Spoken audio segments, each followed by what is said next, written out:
सगळं कळतं पण वळत नाही, अशी अवस्था जर का तुमची पण असेल ना, तर या व्हिडिओमध्ये मी जे काही सांगणार आहे ना ते तुमच्या खूप महत्त्वाचं आहे. ते लक्षपूर्वक ऐका, कारण तुम्हाला तुमच्या आयुष्यात जे काही पाहिजे आहे ना ते एकच जण मिळवून देणार आहे, ते म्हणजे तुमचं स्वतःचं मन. पण फक्त आपल्याला काय करायचं आहे, आपल्या या मनाला आपल्या फेवरमध्ये आणायचं आहे. ते जरा काय आहे ना, त्याने पार्टी बदलली आहे, ते दुसऱ्यांच्या फेवरमध्ये जरा काम करत आहे. आपल्याला त्याला ना आपल्या फेवरमध्ये आणायचं आहे, आपली स्ट्रेंथ बनवायचं आहे. आणि त्यासाठी काय केलं पाहिजे ते आपल्याला या व्हिडिओमध्ये बघायचं आहे. जसं याआधी मी सांगितलेलं आहे की माणसाच्या शरीरामध्ये त्याच्या मनाचं जे अस्तित्व आहे ते कुठे आहे, कसं बघायचं माणसामध्ये मन आहे, किंवा माझं मन असं आहे, माझं मन तसं आहे, माझं मन चांगलं आहे, माझं मन वाईट आहे, व्हॉटेवर तुमचं मन आहे, त्या मनाची तुमच्या शरीरातली आयडेंटिटी आहे, ते म्हणजे तुमच्या शरीरातले हार्मोन्स. आणि म्हणून तुम्हाला जर तुमचं मन चांगलं करायचं असेल, तुम्हाला तुमच्या मनावर काम करायचं असेल, तुम्हाला तुमच्या मनातलं म्हणजे तुम्हाला तुमच्या मनाच्या शक्तीद्वारे मनाची शक्ती वाढवून तुम्हाला आयुष्यात काहीतरी अचीव करायचं असेल, तर तुम्हाला तुमच्या शरीरातल्या हार्मोन्सवर काम करावं लागेल. आणि हे हार्मोन्स आपल्या शरीरातले जे आहेत ना, त्या हार्मोन्स म्हणजे त्या हार्मोन्सचा कंट्रोल कशाकडे आहे, तर 3-4 गोष्टी आहेत ज्या त्या हार्मोन्सला कंट्रोल करतात आपल्या शरीराच्या. त्यापैकी एक येते म्हणजे आपलं अन्न. आपण ज्या प्रकारचं अन्न खातो ना त्यावरून आपल्या हार्मोन्सचा दर्जा ठरतो. दुसरं आपली लाईफस्टाईल, म्हणजे निसर्गाने माणूस म्हणून आपल्याला घडवलंय, तर आपल्याला त्याने काही दिलेलं आहे की कारण का तुम्ही माणूस म्हणून तुमचं जे अस्तित्व आहे ते स्वतंत्र नाही आहे. तुम्हाला नैसर्गिक घटकांशी जुळवून घेऊन स्वतःला पुढे न्यायचं आहे. मग दिवस आहे, रात्र आहे, वेगवेगळे ऋतू आहेत, वेगवेगळ्या काय म्हणता येईल वातावरणीय परिस्थिती आहे, काही निसर्गात घडणाऱ्या विविध घटना आहेत. या सगळ्या गोष्टींशी तुम्हाला जुळवून घेता आलं पाहिजे. आणि त्यासाठी तुम्हाला तुमची लाईफस्टाईल तशी ठेवावी लागते, ज्याला आपण जीवनशैली म्हणतो. ती जीवनशैली सुद्धा आपल्या हार्मोन्सवर खूप महत्त्वाचा इम्पॅक्ट टाकते. तिसरं एक अन्न, पहिलं अन्न, दुसरी लाईफस्टाईल, तिसरं आहे तो म्हणजे आपले विचार. आपण स्वतःला काय फीड करतो ते विचार सुद्धा आपल्या शरीरातले हार्मोन्स ठरवत असतात. आणि म्हणूनच आपण या तिघांबद्दल प्रामुख्याने चर्चा करणार आहोत.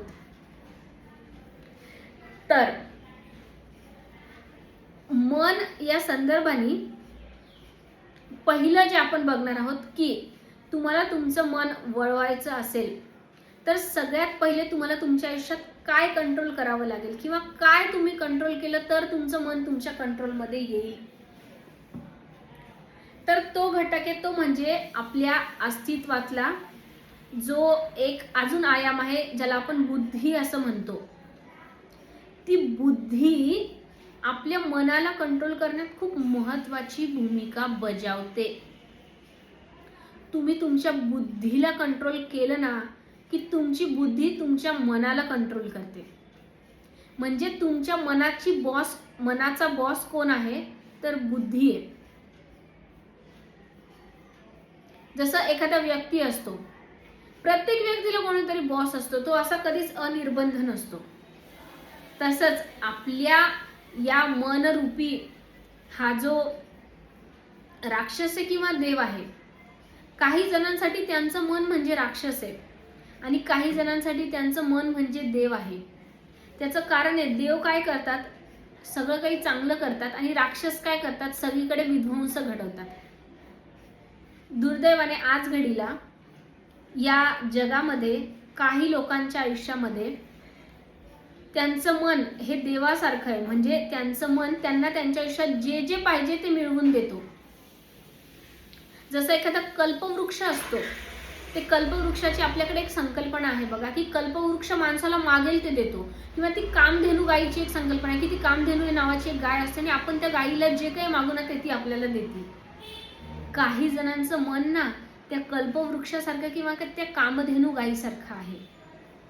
आणि काही जणांचं मन ना हे त्या बकासूर राक्षसासारखं आहे, की ते त्यांच्या आयुष्यातल्या सगळ्या चांगल्या गोष्टी खाऊन टाकतं.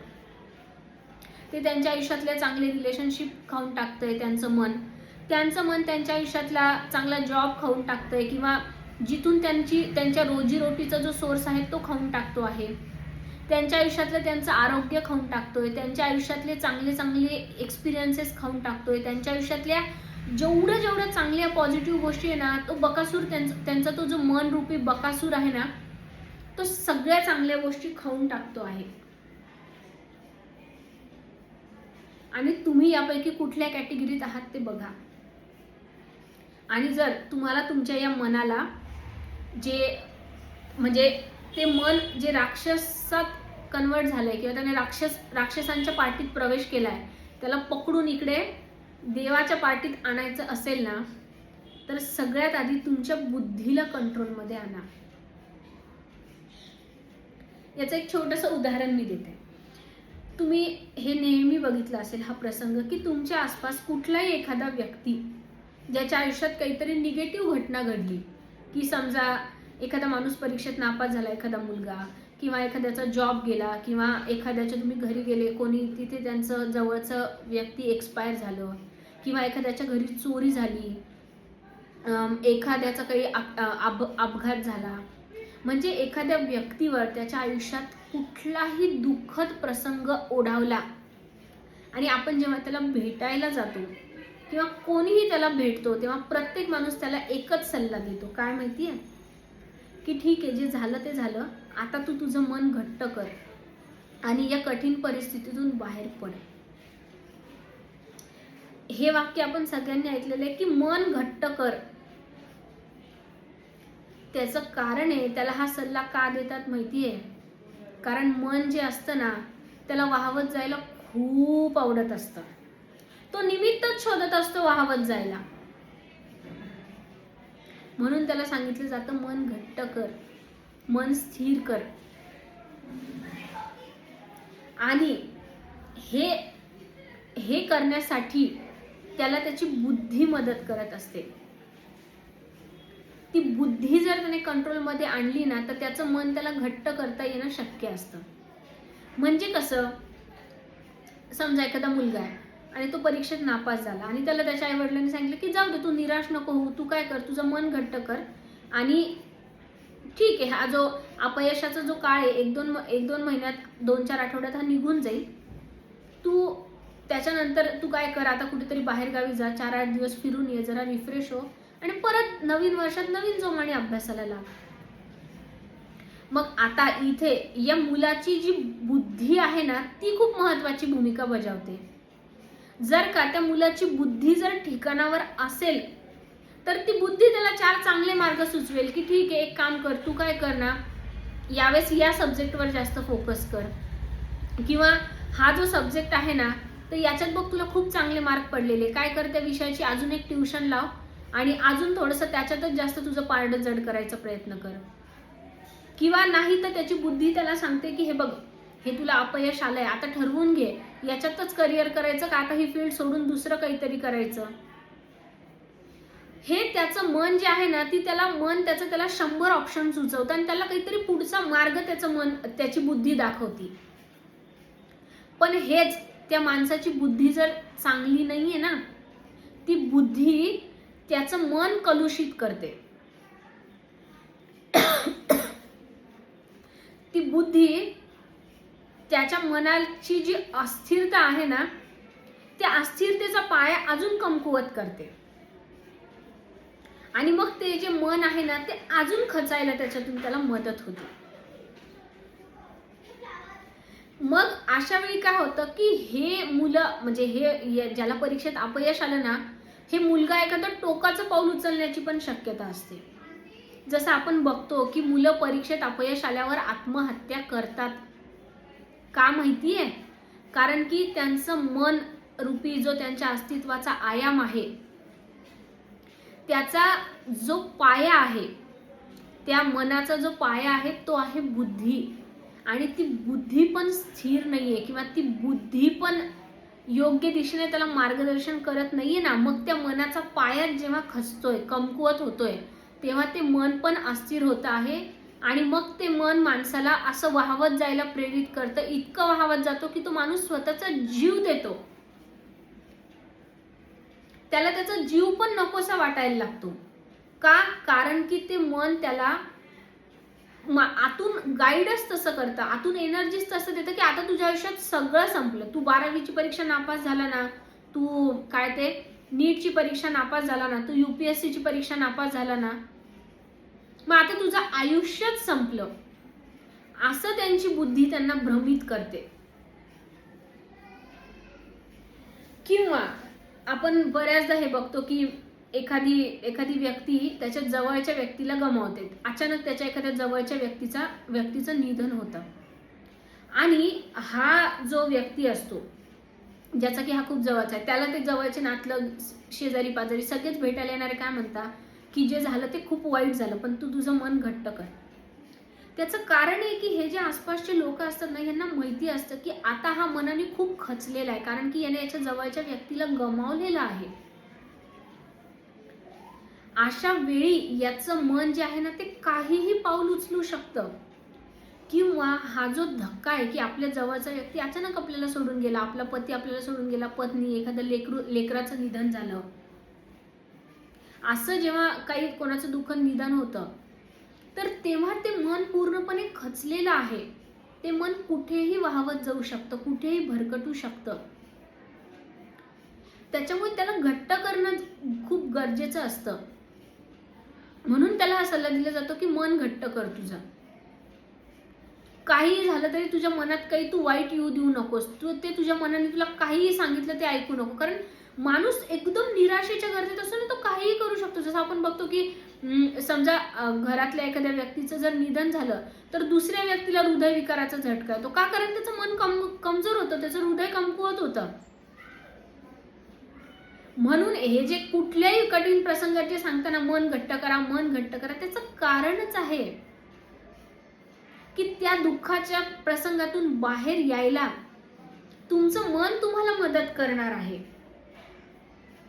दुःख प्रत्येकच माणसाला त्याच्या आयुष्यात येत असतं. तुमच्या जवळच्या व्यक्तीचा मृत्यू ओढावणं दुर्दैवाने हे प्रत्येकाच्याच आयुष्यात घडतं. पण काही माणसांचं मन एवढं कमकुवत असतं की तो ते धक्का पचवूच शकत नाही. म्हणून माणसाचं मन घट्ट असायला आपल्याकडे खूप महत्त्व दिलेलं आहे. आणि मग ते मन घट्ट कोण करतं, तर ती जबाबदारी दिलेली आपल्या बुद्धीला. म्हणजे जसं याच उदाहरणामध्ये की त्या घरातल्या जवळच्या व्यक्तीचा मृत्यू झाल्यावर त्याची बुद्धी त्याला याची आठवण करून देते की मृत्यू ही एक या पृथ्वीवरची अटळ गोष्ट आहे. ठीक आहे, त्या व्यक्तीचा मृत्यू झाला हे ठीक आहे, पण तू तुझ्या परीने त्याचा जीव वाचवण्याचे पूर्ण प्रयत्न केले. तू तुझ्या परीने त्याची सगळी सेवा केली. तुझ्या हातात जेवढं होतं तेवढं तू केलं. पण मृत्यू ही एक अटळ गोष्ट आहे आणि त्या माणसाची नियती, त्याचं कर्म, त्याचं प्रारब्ध, त्यामुळे त्याचा मृत्यू ओढवलेला आहे. हे मनाला झालेलं जे दुःख आहे ना, ते दुःख काय म्हणता येईल ना, ऍक्सेप्ट करण्याची जी ताकद आहे ना, ती त्याला बुद्धी देते. आणि माणसाच्या मनाने त्याला मिळालेलं दुःख जर का ऍक्सेप्ट केलं नाही तर त्याच्या आयुष्यात ते दुःख ट्रॉमा बनतं. हे लक्षात घ्या. आणि म्हणून खूप लोक असे आहेत की त्यांच्या आयुष्यात एखादा दुःखद प्रसंग ओढावतो आणि तो दुःखद प्रसंग त्यांचं सगळं आयुष्य त्याच्यासोबत घेऊन जातो. कारण की त्यांचं मन त्या दुःखद प्रसंगातून सावरतच नाही, कारण की त्यांची बुद्धी कमजोर असते. ती बुद्धी त्यांना आयुष्याचा दुसरा पैलू दाखवतच नाही. ती बुद्धी त्यांना वारंवार त्याच दुःखद घटनेचीच आठवण करून देते. म्हणून बुद्धीची भूमिका खूप महत्वाची आहे.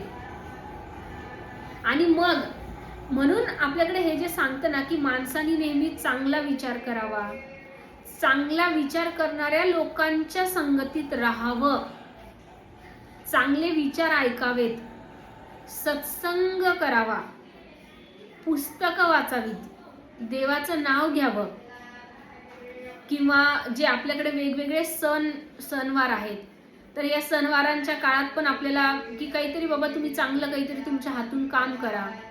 म्हणजेच काय तर तुम्ही तुमची जी बुद्धी आहे तिला रियालिटीची जाणीव करून देत राहा.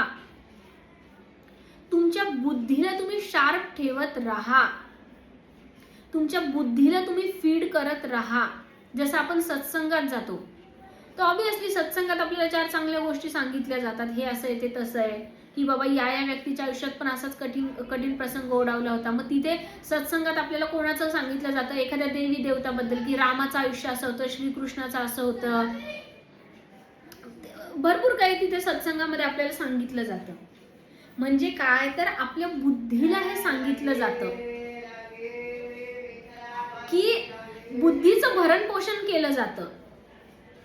बुद्धीला कारण का माहितीये या बुद्धीला तिचं मन सांभाळायचं आहे ना, म्हणून त्या बुद्धीला कुठेतरी जगाची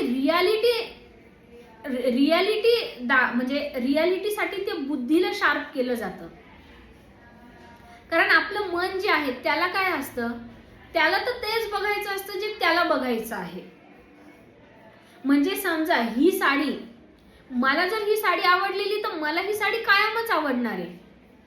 पण एखाद्या व्यक्तीला ही साडी आवडलेलीच नाहीये तर उद्या मी किती काही केलं, ही साडी समजा हिला सोन्याचे तार जरी बसवले, हिच्यावर चांदीचं वर्क जरी केलं तरी त्याला ते आवडणार नाही, कारण त्याचं मनच त्या साडीवर नाहीये. म्हणजे तुमचं मनच जर त्या गोष्टीत नसेल तर तुमचं मन काय करतं, तुम्हाला जे तुम्हाला बघायचं आहे ना तेच दाखवतं, तुम्हाला ते रियालिटी दाखवत नाही. पण बुद्धी तुम्हाला रियालिटी दाखवते. म्हणून तुमच्या मनाचा जो लगाम आहे तो बुद्धीच्या हातात आहे. म्हणून तुम्ही तुमची बुद्धी फीड करायला प्राधान्य द्या. कुठल्याही परिस्थितीमध्ये ती बुद्धी खराब होईल असं काही करू नका. एकदा तुमच्या बुद्धीचा लगाम तुमच्या हातात आला, बुद्धी म्हणजे इंग्लिशमध्ये इंटलेक्ट, बुद्धीचा लगाम तुमच्या हातात आला की तुमच्या मनाचा पण लगाम तुमच्या हातात येईल. म्हणजे उदाहरणार्थ साधं सोपं उदाहरण, आपण सेलिब्रिटींचं उदाहरण बघूया. आपल्यालाही माहिती आहे, सेलिब्रिटींना माहिती की ना आपल्याला रोज सकाळी उठून एक्सरसाइज करणं खूप गरजेचं आहे. सगळ्यांना माहिती आहे एक्सरसाइजचं महत्त्व, योगाचं महत्त्व, जिमचं महत्त्व. समजा सकाळी 6 वाजता आपला अलार्म झाला आणि आपल्याला कळतंय की उठून ना आपल्याला योगाला गेलं पाहिजे, आपलं वजन खूप वाढतंय, किंवा चालायला गेलं पाहिजे, काहीतरी उठून एक्सरसाइज केली पाहिजे. मग जेव्हा आपली बुद्धी जर कंट्रोल्ड असेल, आपली बुद्धी जर शार्प असेल, बुद्धी ठिकाणावर असेल, बुद्धी स्थिर असेल, तर ती आपल्याला आठवण करून देईल की झोपू नकोस, तुला तुझं वजन कमी करणं खूप गरजेचं आहे. डॉक्टरने तुला स्ट्रिक्ट वॉर्निंग दिलेली आहे, तुझी शुगर खूप वाढलेली आहे, तुझं वजन वाढतंय, त्याच्यामुळे तुला कदाचित डायबिटीस होण्याचा धोका आहे. चल उठ पटकन, आळस करू नको, कामाला लाग आणि वॉक करून ये. याची आठवण तुम्हाला कोण करून देतं? बुद्धी करून देते ना. मन तुम्हाला काय म्हणतं, नाही अजून थोडा वेळ लोळत पडू, काय उठायचं एवढ्या लवकर, 10 वाजता ऑफिसला जायचंय, कुठं उठतं एवढ्या लवकर. मग तुमचं मन तुम्हाला एक्सक्युजेस देतं की ना नाही मी रात्री ना खूप उशिरा झोपलो, खूप काम होतं ऑफिसचं, असं झालं तसं झालं, थकवा आलाय, काल दिवसभर मी ना खूप काम केलं, असं झालं तसं झालं, आता झोपतो, थोडा वेळ आराम करतो. म्हणजे तुमचं मन तुम्हाला रियालिटी दाखवत नाहीये. ती कोण दाखवतंय? ती बुद्धी दाखवते की बाबा तुझं वजन वाढतंय, काल दिवसभर तू ऑफिसमध्ये 5 तास बसून होतास, त्याच्यामुळे तुझ्या शरीरावर खूप ताण आलाय, तुला उठून आज वॉकिंगला जाणं खूप गरजेचं आहे. बुद्धी तुम्हाला रियालिटी दाखवते. म्हणून तुमच्या आयुष्यात तुम्ही चेक करा, बुद्धीचं पारडं जड आहे की मनाचं पारडं जड आहे. तुम्हाला फास्ट फूड खायची खूप इच्छा होती, तेलकट तळलेलं हे ते, पण ते खाल्ल्यानंतर तुम्हाला ऍसिडिटी होती, डोकं दुखतं, अपचन होतं, पोटाची सिस्टीम बिघडते, तुम्हाला माहिती आहे. मग तुम्ही मित्रांसोबत गेले पार्टीला आणि तुमचं मन तुम्हाला काय म्हणतं, अरे जाऊ दे, आज मित्रांसोबत किती दिवसांनी भेटलो, काय होतं, सगळेजण हे गप्पा टप्पा, चला खाऊन घेऊ हे तेलकट, हे ते चायनीज, हेवी मैद्याचे पदार्थ. पण हेच तुमची बुद्धी जर जागृत असेल ना, ती तुम्हाला आठवण करून देईल, त्यांना खायचं तर खाऊ दे, तू एक काम कर, लाईट काहीतरी खा, सॅलड खा आणि फक्त एखाद्या लाईट वरण भात वगैरे खा. बुद्धी तुम्हाला रियालिटीची आठवण करून देतो. आणि हाच फरक आपल्यामध्ये. आणि मग मी तेच परत एकदा की मनाला कोण कंट्रोल करतं, तर बुद्धी करते. बुद्धी शार्प असेल तर काय होतं, मन आपल्यासाठी ॲज अ देवाप्रमाणे काम करतो, नाही तर तेच आपलंच मन आपल्याला दानवाप्रमाणे काम करतं आणि आपला विध्वंस करतं. म्हणून आपल्या बुद्धीचा कंट्रोल आपल्याला आपल्या हातात घ्यायचा आहे. आपली बुद्धी भरकटू द्यायची नाहीये. आपल्या बुद्धीचा क्षय होऊ द्यायचा नाहीये. कारण आपलं अस्तित्व 4 घटकांनी बनलेलं आहे. एक आपलं शरीर, एक आपली बुद्धी, तिसरं आपल्या भावना आणि चौथं आपली ऊर्जा. मग हे सगळे घटक एकमेकांना कॉम्प्लिमेंटरी आहेत. सगळे कोणी कोणाला कंट्रोल करतो, हा याला कंट्रोल करतो, तो त्याला कंट्रोल करतो आणि ते मिळून एक सिस्टीम चालते. तर इथे बुद्धीचं पारडं भावनेपेक्षा नेहमी आपल्याला जड ठेवायचं आहे. मनापेक्षा नेहमी बुद्धीचं पारडं आपल्याला जड ठेवायचं आहे. ठीक आहे. आता ही बुद्धी स्ट्रॉंग करण्याचा उपाय आपण पुढच्या व्हिडिओमध्ये बघूया.